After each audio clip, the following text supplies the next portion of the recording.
What's up YouTube? This is Mike, the Detroit Borg, with a look at the new third generation Apple TV, which is essentially a update from the second generation Apple TV. That's to say basically that this is a spec upgrade. It doesn't look different, but it does have some new internal specs. So we go from an A4 to an A5 processor, so that allows the Apple TV now to support 1080p to an HD TV instead of just 720p. So let's go ahead and take a look to see what we get. Now, quickly taking a look around the box, you can see it looks like the Apple TV second generation, but we get this 1080p logo reminding us that this is indeed capable of 1080p. Now on the back, we have a preview of the new user interface, which launched with Apple TV third generation, but it's also available on the Apple TV second generation as an update. So we'll take a look at that once we get it connected. So let's go ahead and cut into this plastic and take a look.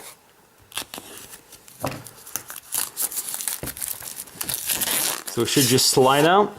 There is our Apple TV. Now we have this handy little tab to lift the Apple TV out of its box, and you can see it's wrapped in plastic.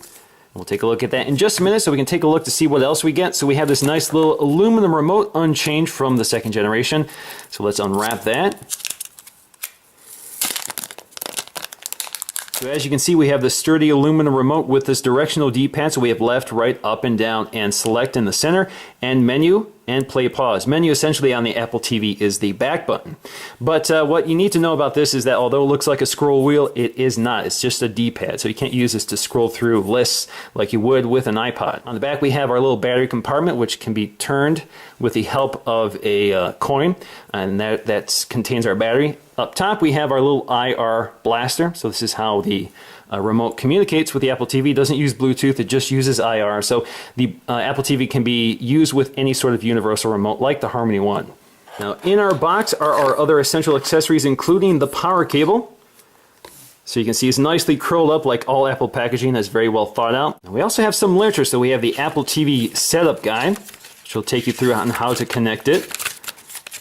We also have some Apple stickers, and we have the Apple TV, looks like license agreement, warranty information, that sort of thing. Now while Apple does not include an HDMI cable, they do sell a version that matches the Apple TV. It's completely aesthetic. You can use any HDMI cable you want, cheaper or more expensive. This runs about $20. Now taking a look around the Apple TV, we still have this sort of unibody plastic design with this etched surface on top, excluding the Apple logo and TV.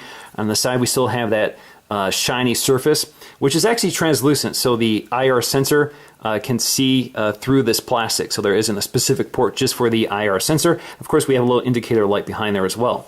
On the bottom, we have our little round pedestal, which is slightly raised if you look at it from the side. Of course, on the back, we have our ports. So we have our power connector, our HDMI connector, an optical audio output, as well as an Ethernet connector. Now, you don't need to use Ethernet to connect to the Apple TV. You can use wireless. This is capable of wireless. And we also have our mini USB connector. This allows us to flash the firmware if we need to service the Apple TV for whatever reason. This is something that the end user isn't likely to use. Now, comparing the second generation to the third generation, there really is no way to tell the difference, except for the second generation here is obviously used and more scratched up. So you can see that the pedestal is unchanged.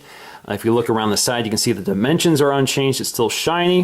If we look on the back, you can see the ports are unchanged as well. And of course, the top is unchanged as well. So let's go ahead and connect it and take a look. Now once connected, we also have this white LED indicator which flashes when we use the remote. Now when we go to set up our Apple TV for the first time, the first thing we need to do is select our language, connect to the internet, and agree or disagree to share our information with Apple. Now, one of the biggest changes to the Apple TV comes in the form of a new user interface, which is also available as an update on the previous model. Although no new features have been added, we do get a new tiled layout that resembles iOS. However, the Apple TV does not support app downloads, so what you see is what you get. Now, the top row has our main services such as movies, TV shows, music, computers, and settings. However, the first thing I want to do here is jump to my settings to log into my iTunes account so I can start purchasing and loading my content from the iTunes Store. Under Store, you can also select your resolution for purchases, including standard def, 720p, and 1080p. Once signed in, I just need to confirm I want Apple TV to remember this account for purchases. Next thing I want to do is toggle iTunes Match on so that my music library can now be played right from the Apple TV. And lastly, I want to turn on home sharing so that my Apple TV can connect to the iTunes library on my local computer. Now, once I'm through with that, I can now switch to the remote app on my iPhone, iPod Touch, or iPad to control the Apple TV. This makes entering text a lot easier. Now we can start navigating our content. First up is movies. So from here we can rent or purchase movies directly from Apple. Browsing is straightforward with the option to look through categories or type in a search. Selecting a movie lets you read a synopsis or watch a trailer and even read the Rotten Tomatoes reviews to see if it's worth $4.99 for rental. Most of the recent releases are $4.99, but older movies are usually cheaper. Once you rent a movie, you have 30 days to watch it or 24 hours once you start watching it. You don't need to wait for the movie to download, but you will need to give it a few moments to buffer before you can start playing it. Playback in 1080p does look much better than the 720p we're used to, but don't expect Blu-ray quality. Compression artifacts are still apparent, especially in the midtones. Audio quality is superb at 5.1 Dolby Digital. On the purchases, we can stream previous iTunes purchases right from the iCloud. What's nice here is that movies purchased in lower resolutions are now upgraded to 1080p, and improvements are significant.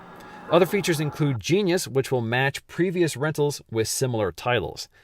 Next up is TV shows, which is very similar to movies. Here you can rent individual episodes for around $2.99 or purchase entire seasons for around $34.99. Under music, I will find my iTunes Match library. Now, if you don't have an iTunes Match account, you will instead have the option to connect your iTunes library running on your home network. So from here, I can browse my music by categories, playlists, Genius mixes, or searches. Under computer, thanks to home sharing, I can access the content on my home computer using iTunes. This includes my music library, movies, TV shows, podcasts, iTunes U, and photos. And again, you will need your iTunes computer running on a shared network to access this content via home sharing. Now with photos, I can browse my categories, select events, open individual photos, and playback slideshows, all streamed instantly from the computer without having the need to load it on the Apple TV. Alternatively, you can access your photos from your PhotoStream library stored on your iCloud account, although it may take some time to load your library before you can start browsing. Also available is the soon-to-be-defunct Mobile Me Gallery, as well as Flickr. Third-party content includes Netflix. Here you can log into your existing account or sign up for a new one using iTunes to pay for it. The Netflix interface includes all the familiar categories such as recently watched, genres, TV shows, new releases, and the instant queue. Selecting a movie brings up unique Netflix features such as rating it or adding it to your queue. And because the Apple TV now supports 1080p, so does Netflix, so you can now see improved video quality for some HD movies. Also available to sports fans are the MLB, NHL, and NBA channels. Paid subscribers to these services can watch live games or watch previously recorded games on demand. Free content is also available through YouTube, Vimeo, Wall Street Journal Live, podcasts, and internet radio. YouTube also allows you to log into your YouTube account so you can watch videos you've uploaded, browse your subscriptions, or simply search and browse featured content. Playback has also noticeably improved with the new 1080p functionality. Vimeo is a service similar to YouTube with a focus more on featured original content and higher HD quality. One of my favorite portals for free content is Podcast, which offers a vast library of online audio or video streaming content on a variety of topics which you can browse and search. Internet radio is also familiar territory here. Here you can browse a wide array of genres and stations for live streams, although audio quality tends to vary. Wall Street Journal also offers live content during certain parts of the day or a library of pre-recorded content, such as this review from Walt Mossberg on the iPad 3. And finally, and most importantly, the Apple TV supports AirPlay from your iTunes computer or compatible iOS devices.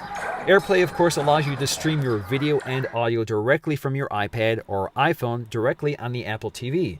And furthermore, AirPlay mirroring allows you to display your iPhone, iPad, or Mac screen directly onto the Apple TV.